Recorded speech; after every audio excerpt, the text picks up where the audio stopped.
tarde te pedimos que una vez más tu Espíritu Santo, Señor, esté usándolo, llenándole, dándole de nuevo la gracia que él necesita para hablar a tus hijos, Señor. Ayúdanos a recibir el mensaje que tú has puesto en su corazón, con un corazón humilde y más que oidores, Señor, ser hacedores de tu palabra. Pedimos todo esto en el nombre de tu Hijo Jesús. Amén. Amén, amén. Hermano, Te tu bendiga. tiempo. Gracias. Buenos días. Dios les bendiga a todos. Ya acostumbrados ahí a la palabra recíprocos con la cuestión de los aranceles. Sepan que el amor es recíproco. Te amo también, te admiro y tú has sido de gran bendición para mi vida. Entonces, gracias por darme esta oportunidad. Aquellos que de casualidad no conozco aún, que no nos hemos conocido en persona, mi nombre es Jefferson Hernández y por la gracia de Dios tengo la dicha de predicar una vez más su bendita y poderosa palabra, a fin de analizar el discurso que Pablo impartió en el Areópago de Atenas. Y para ello les invito a que abran su Biblia en Hechos, capítulo 17, versículo 24 al 31. Ahí se nos relata ese sermón que Pablo impartió. Esto del Areópago de Atenas también es conocido como el Concilio Supremo, un lugar de la ciudad en donde las personas se reunían a discutir las ideas más recientes. Y en este caso, el lugar en donde varios filósofos llevaron a Pablo para que le siguiera hablando acerca de Jesús, lo cual dio lugar a uno de los mejores discursos que Pablo impartió. Y seguramente es un discurso del cual ustedes ya han oído, ya que ustedes pasaron por este capítulo 17 hace un tiempo atrás en su serie de los Hechos. Pero igual vale la pena que nos pongamos de pie y leamos lo que Pablo dijo respecto a Dios, respecto a los ídolos y sobre los humanos. En Hechos capítulo 17, versículo 24 al 31, en la versión Reina Valera del 60, lo leo y usted lo sigue con su vista. El Dios que hizo el mundo, dice Pablo, así comienza, y todas las cosas que en él hay, siendo Señor del cielo y de la tierra, no habita en templos hechos por manos humanas, ni es honrado por manos de hombres, como si necesitase de algo, pues Él es quien da a todos vida y aliento y todas las cosas. Y de una sangre ha hecho todo el linaje de los hombres, para que habiten sobre toda la faz de la tierra.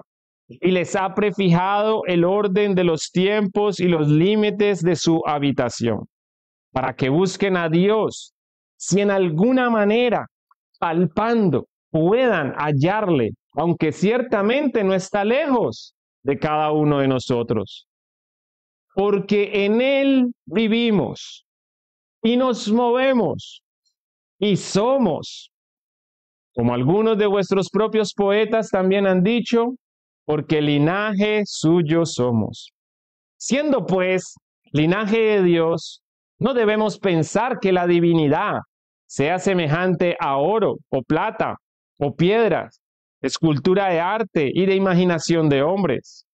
Pero Dios, habiendo pasado por alto los tiempos de esta ignorancia, ahora manda a todos los hombres en todo lugar que se arrepientan, por cuanto ha establecido un día en el cual juzgará al mundo con justicia por aquel varón a quien designó, dando fe a todos con haberle levantado de los muertos. Padre, Señor, encomendamos este tiempo a ti.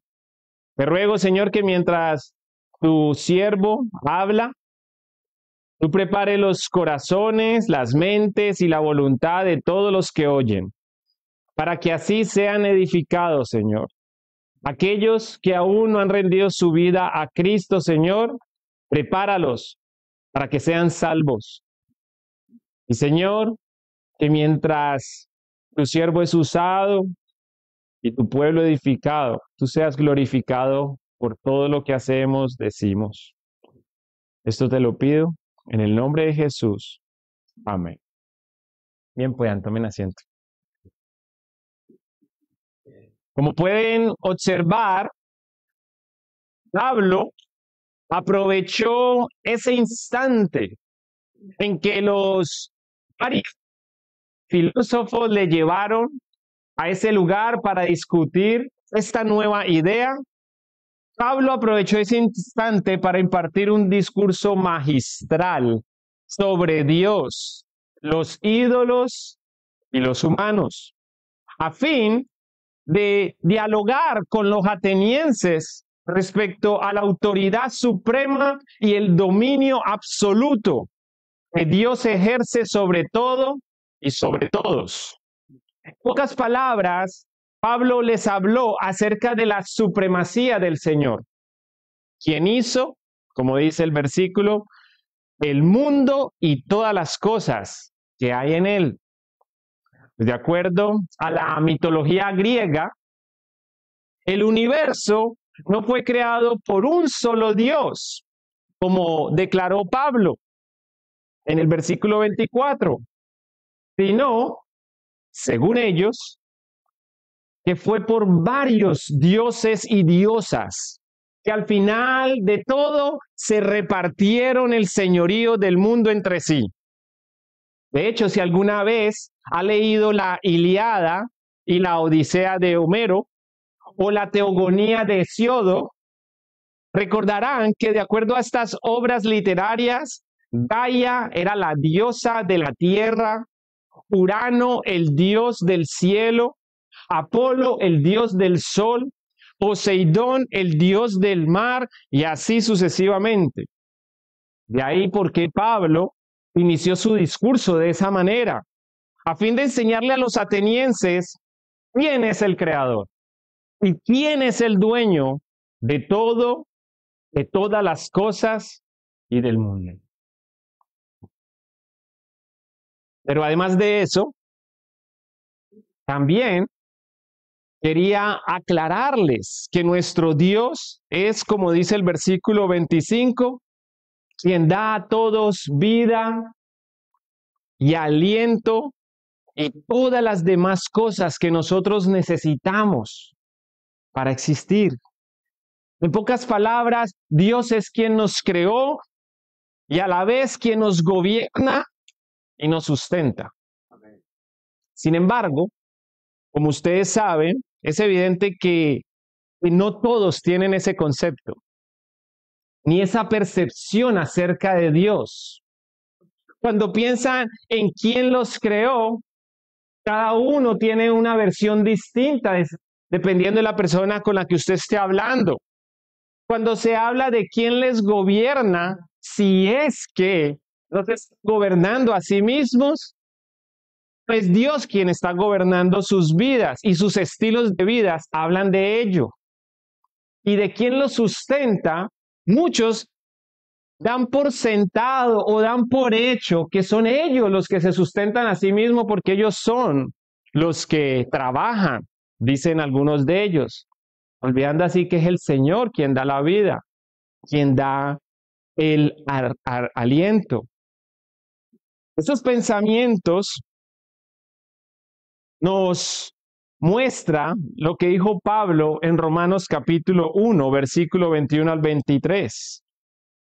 Pues habiendo conocido a Dios, no le glorificaron como a Dios, ni le dieron gracias, sino que se envanecieron en sus razonamientos y su necio corazón fue entenebrecido.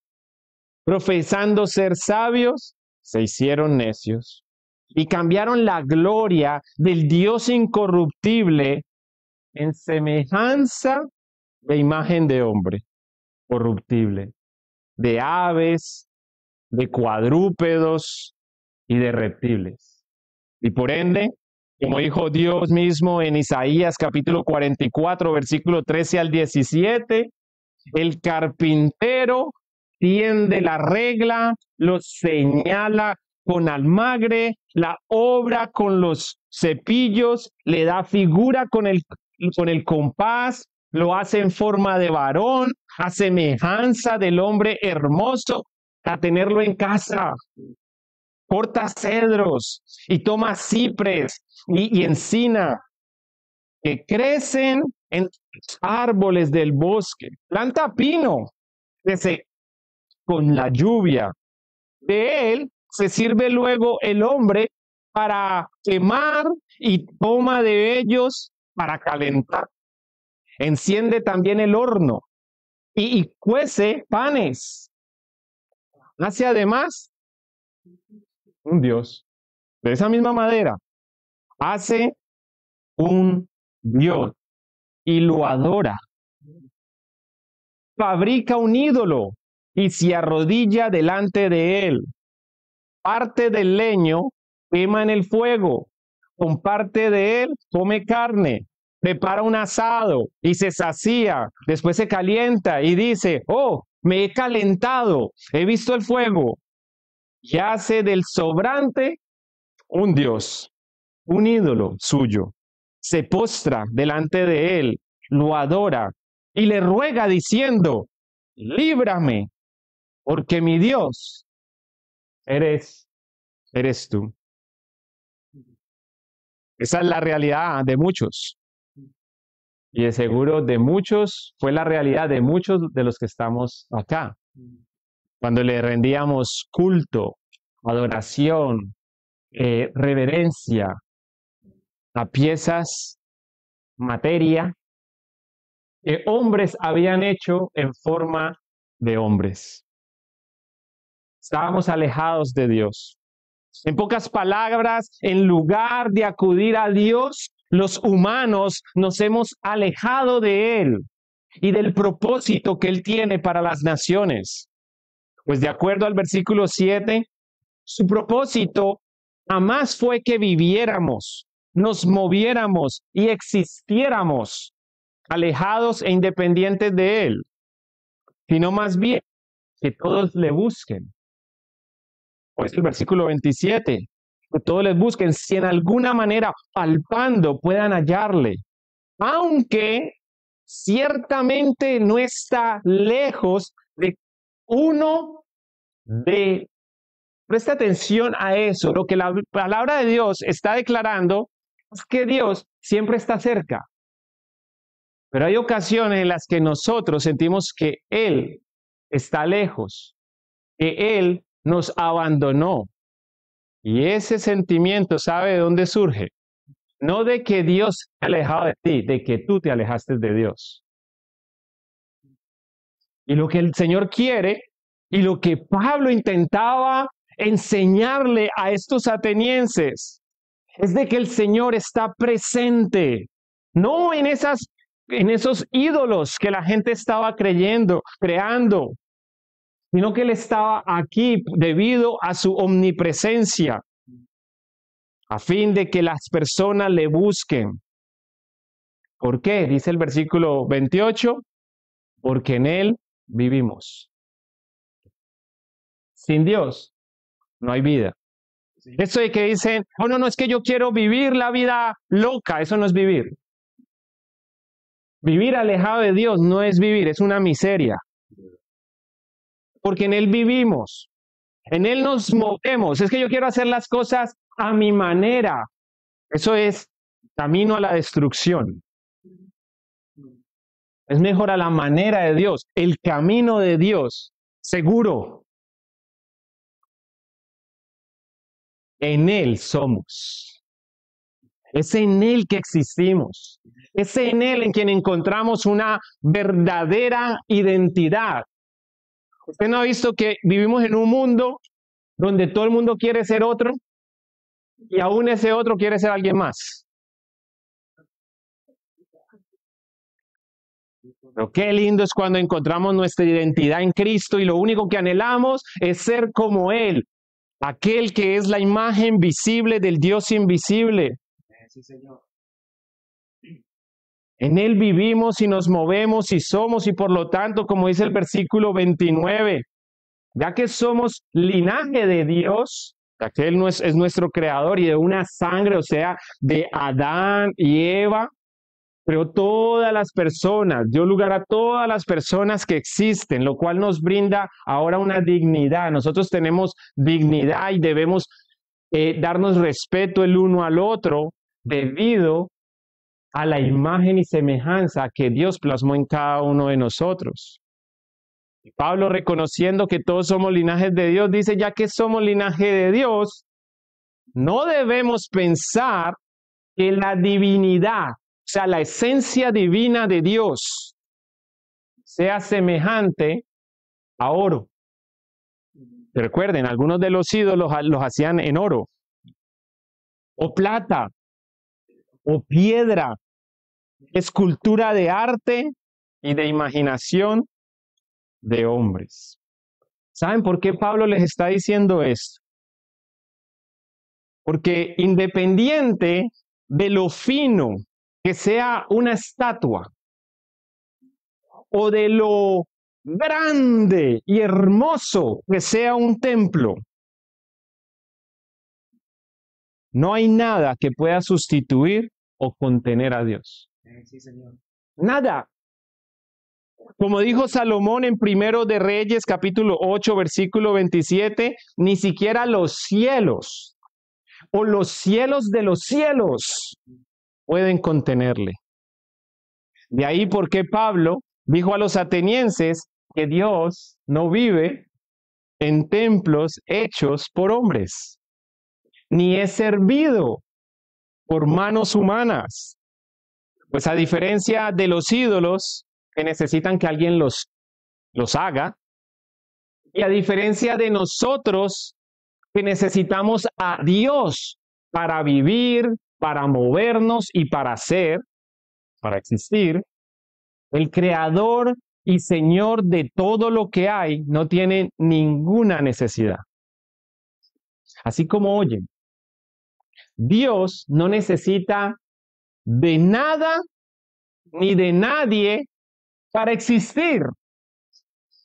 Por eso a nosotros no nos queda bien decir cosas como, es que yo estaba sirviendo en esta área, pero de repente Dios me habló a mi corazón y tenía este pensamiento en el que Dios me estaba enseñando que Él me necesitaba acá. Y por eso ahora estoy sirviendo en esta. Dios no te necesita. Dios no te necesita.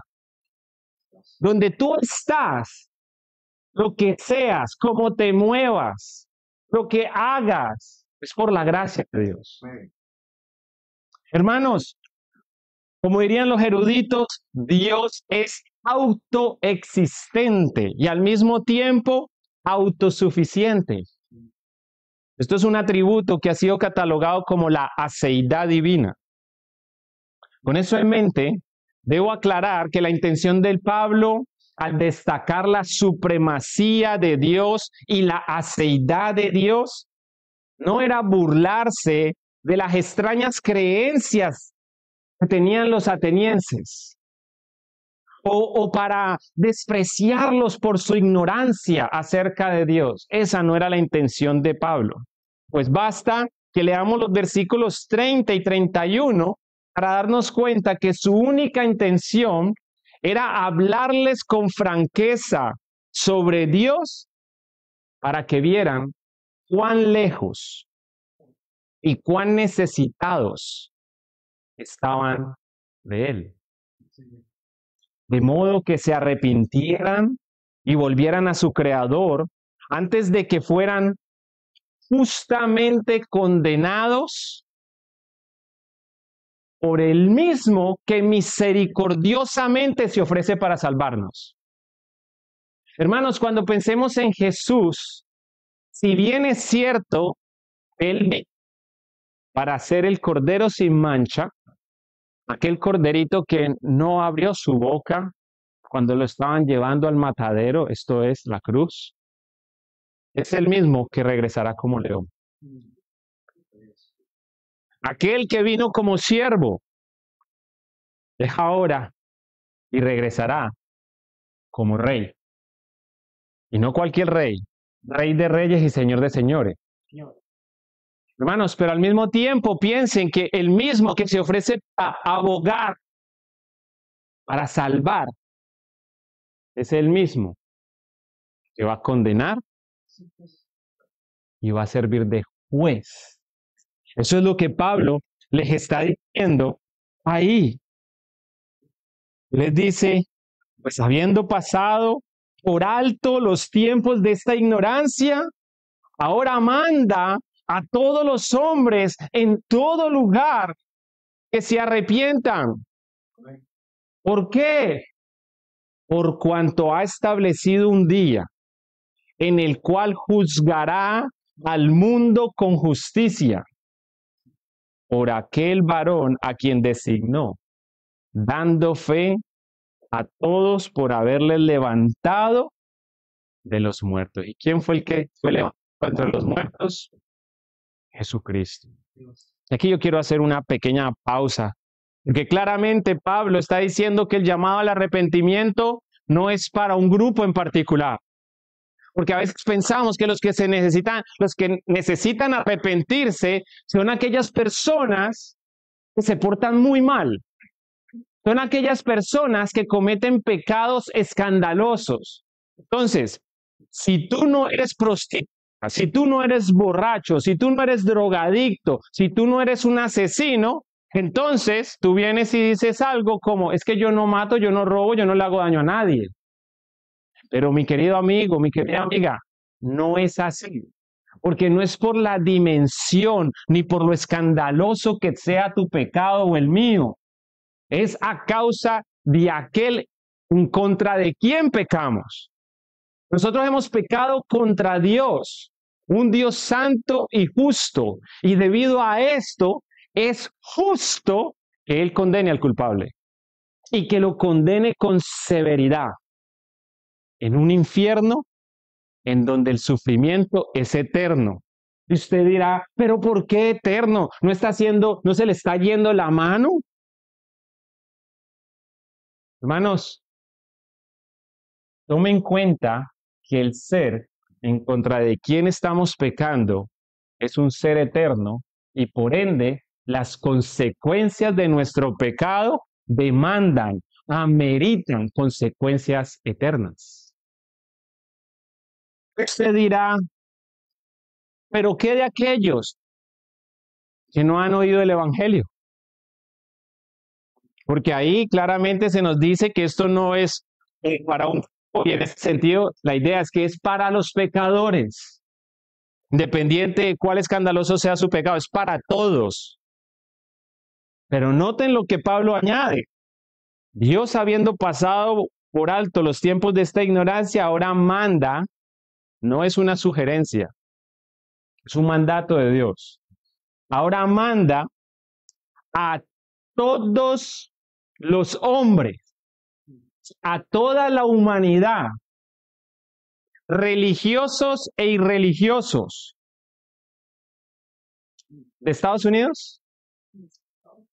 No, dice a todos los hombres en todo lugar. Ahí entra el hombre de la jungla.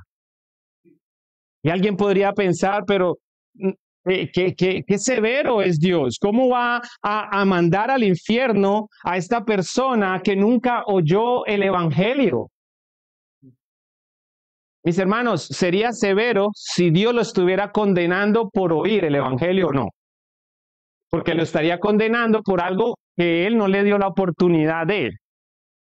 Pero la condenación no es por oír o no el Evangelio. La condenación es por causa de nuestro pecado. Y en ese sentido, el hombre de la jungla es culpable de haber pecado contra el Dios eterno, que ni siquiera los cielos de los cielos lo pueden contener. Que no nos sorprenda entonces que Dios exprese su justicia condenando al culpable de aquí y el de la jungla. Bueno, pensemos por un momento en esto. ¿Acaso no fue Jesús el que nos envió para todas las naciones? Si la gente pudiera ser salva por ignorar el Evangelio, En el sentido no de que, no me hable de eso, sino en el sentido de yo no sé qué es eso. Si la gente fuera salva por ignorar acerca de la existencia de Dios, ¿cuál sería el mejor favor que le podemos hacer al indígena de la jungla? Quedarnos acá. Y el peor daño que le haríamos es predicarle porque ellos están a salvo y ahora que le predicamos el evangelio, unos van a creer y los otros no. Fuimos en contra de los que no creyeron. Y tendríamos que decir entonces que el de la idea se le fue la mano. ¿Y quién fue el de la idea? Jesús. O sea que no cabe pensar tal cosa, porque si algo tiene Jesús es que Él es compasivo. Él es misericordioso y amoroso. Y es debido a su amor Él nos manda a las naciones. ¿Por qué? Porque Él sabe que la única manera en que una persona que merece la condenación, esto es decir, toda la humanidad por cuanto todos hemos pecado y todos estamos destituidos de la gloria de Dios, esa persona, la única manera que puede ser salvo es a través de Jesucristo. Y este Jesucristo es el que proclama el Evangelio. Y hay la gran necesidad de dejarle saber a todos que Dios manda a todos los hombres en todo que se arrepientan. A los amigos y amigas que están aquí presentes, aquellos que todavía no le han rendido su vida al Señor, piensa por un momento en esto y no tomes esta realidad a la ligera, porque sin justificación, ese castigo del que estoy hablando va a recaer sobre ti. Así que ahora es que quiero darte la mejor noticia que hay a tu disposición. Y es de que este Jesucristo, quien vendrá todo el mundo para juzgar el mundo, fue el que vino para salvarnos. Él vino y vivió una vida perfecta, pero murió injustamente en una cruz en sustitución de los pecadores que arrepentidos de sus pecados iban a confiar en Él, reconociéndole a Él como Señor y Salvador, como el que murió, pero también como el que resucitó de entre los muertos. Toda persona que se arrepiente, confía en Él creyendo esto, es salva. Así que si tú estás aquí, no pierdas esa oportunidad. Arrepiéntete y confía en el Señor. ¿Por qué? Porque Dios lo cuida. Por cuanto ha establecido un día en el cual juzgará al mundo con justicia por aquel varón a quien designó, dando fe a todos con haberle levantado de los muertos. Esas fueron las palabras con las que Pablo concluyó su discurso, el más memorable de todos los discursos que impartió. O dígame usted, ¿no es cierto cuando usted lee todos los sermones que Pablo predicó, de cuál te acuerdas? Y usted va a decir, ese que él empezó diciendo, veo, caminando por ahí, veo que son bien religiosos. Y yo les quiero hablar porque vi que había un templo ahí para el Dios no conocido. Yo les quiero hablar de ese Dios no conocido. Y es ahí donde él imparte este sermón. Y es así como él concluye dicho sermón. Sin embargo, aunque fue un discurso magistral y memorable, si continuamos leyendo, ahí en el versículo 32 se nos indica que cuando los atenienses oyeron a Pablo acerca de la resurrección de los muertos, ¿qué ocurrió? Algunos se rieron con desprecio, pero otros dijeron, queremos oír más tarde queremos oír más sobre ese tema, más tarde. Dice el Reina, ya veremos acerca de esto. ¿Qué significa esto? Significa que mientras unos rechazan la verdad despectivamente, otros igual la rechazan, pero con respeto. Y hasta expresan curiosidad. Son aquellos que te dicen, ay, sí, ay, gracias por compartirme eso, wow, qué bonito usted habla, sí, sí, sí, pero ahorita no estoy preparado. Pero ya luego me gustaría oír más. Su incredulidad disimulada con palabras como esas. Después oiremos. Ahora bien, aunque ambos escenarios son desagradables para aquellos que evangelizan, y ojalá sean todos, ya que es una tarea para todo cristiano, y si usted no está evangelizando, pregúntese si de verdad conoce la verdad. Porque la verdad que uno descubre es tan preciosa que uno no se quiere quedar con esto. Uno se lo quiere compartir a otros. Cuando uno se enamora de Jesús, recuerda cuando usted se enamora de esa niña de 13, 14 años, cabello crespo o cabello liso, usted verá cómo es. Y usted a todo el mundo le hablaba de ella. Estaba enamorado. Hermanos, ¿cuánto más hablar de Jesús? Si de verdad amamos a Jesús, deberíamos estar hablando de él. Y cuando uno se encuentra con ese tipo de reacción, los que comienzan a burlarse de nosotros, o con aquellos que a legua se le nota que no están interesados, pero ellos muy respetuosos te cortan. Sí, muchas gracias por lo que usted me compartió, pero mira, tengo que salir. Luego hablamos de eso.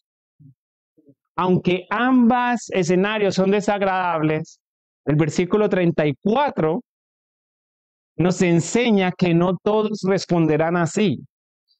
Pues pese al desprecio y el menosprecio que manifestaron algunos, o varios más bien, hubo algunos que creyeron a Pablo en el versículo 34. Lo cual nos lleva la mano a la pregunta más importante que nos podemos hacer a esta altura del mensaje. Así que voy a hacer la pregunta, voy a hacer el conteo y ustedes hacen la pregunta. Para aquellos que es la primera vez que me oyen, yo acostumbro en la iglesia donde predico y pastoreo a un espacio a la audiencia, al pueblo del Señor, para que sean ustedes los que muestren interés en poner en práctica esta palabra, porque más que información queremos transformación. Y la pregunta es, ¿y ahora qué? Y de esa manera, por así decirlo, se abren las compuertas de las aplicaciones, que en este día son 3. Así que, preparando pulmones, ok, 1, 2 y 3. Hermanos, ustedes pueden hacerlo mejor. No se pongan tímidos, nos acabamos de conocer, está bien. Vamos, 1, 2 y 3. Amén. ¿Y ahora qué? Bueno, mis amados hermanos, aunque muchos se burlen y menosprecien la verdad, no cesemos de compartir el Evangelio. Esto es lo mejor que podemos hacer por esta sociedad. Compartirles a Cristo, la imagen visible del Dios invisible que ni los cielos de los cielos pueden contener. Como dijo Pablo en Gálatas 6:9, no nos cansemos pues de hacer el bien, porque a su tiempo segaremos, si no desmayamos. Perseveremos en la predicación de la verdad. En segundo lugar, si vives alejado de Dios, si quizás has descuidado la relación que solías tener con nuestro Creador, Señor y Sustentador, arrepiéntete de tus pecados y acércate a Él hoy mismo. No pongas eso en espera. No creas que te va mejor o tampoco sin Él, o que vale la pena distanciarse y alejarse de Él por un tiempo. Arrepiéntete y acércate a Él hoy mismo. O como dice Santiago 4, versículos 7 al 10, someteos pues a Dios, resistid al diablo y huirá de vosotros. Cercaos a Dios y Él se acercará a vosotros. Pecadores, limpiad las manos, y vosotros los de doble ánimo, purificad vuestros corazones. Afligíos y lamentad y llorad. Vuestra risa convierta en lloro, y vuestro gozo en tristeza. Humillados delante del Señor, y Él os exaltará. Por un lado, no cesemos de compartir el Evangelio, y por el otro, constantemente arrepintámonos de nuestros pecados y mantengámonos aferrados y cerca a Dios. En tercer lugar,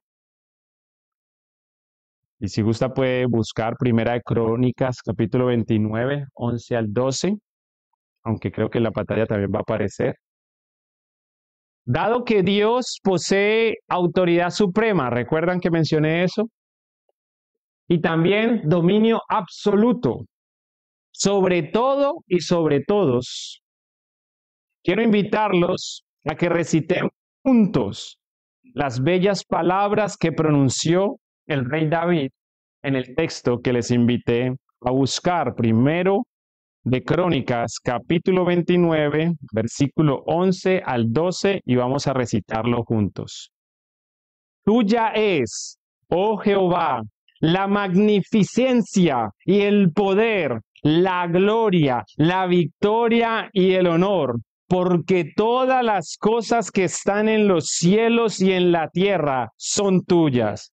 Tuyo, oh Jehová, es el reino, y tú eres excelso sobre todos. Las riquezas y la gloria proceden de ti, y tú dominas sobre todo. En tu mano está la fuerza y el poder, y en tu mano el hacer grande y el dar poder a todos. Que Dios nos ayude a mantenernos cerca de Él y a sujetarnos con gusto a su señorío.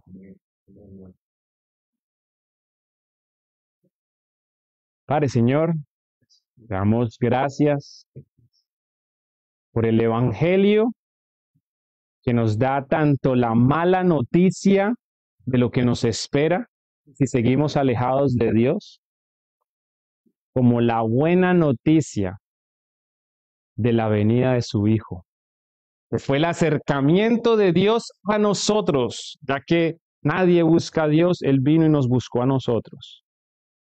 Y dio su vida por nosotros, pese a que no merecía morir, ya que vivió una vida intachable, impecable, íntegra, pero murió a manos de gente malvada, se burló de él, que le golpeó con caña, que le tapaba su cabeza, Señor, para golpearlo y luego burlarse de él, que arrancaron su barba, que ni siquiera respetaron su ropa, porque la rompieron en 4 pedazos, echaron suertes. Señor, qué muerte. La muerte que merecemos nosotros por haber pecado contra un Dios santo, justo y eterno. Pero a ti te plació que fuera Él quien diera la vida por nosotros. Así que te ruego, aquellos que están aquí y no han rendido su vida al Señor, que oren sus corazones para que se arrepientan de una vez por todas, para que confíen en Jesús, quien es el camino, la verdad y la vida. Nadie va a ti si no es a través de Él, Señor. Y que los que ya te conocemos, aquellos que ya estamos en el camino, no sigamos levantando ídolos, que no nos conformemos con el hecho de que ya no le rindo culto a imágenes o a porcelanas, como lo solíamos hacer en el pasado, sino que estemos atentos a esos ídolos que poco a poco se van levantando en nuestros corazones. Todo lo que toma tu lugar, a todo aquello que le damos prioridad por tuyo y de tu causa, es un ídolo, Señor. Señor, líbranos de estos, ayúdanos a identificarlos y obra en nuestros corazones para que no tardemos en arrepentirnos. Esto te lo pedimos en el nombre de Jesús. Amén.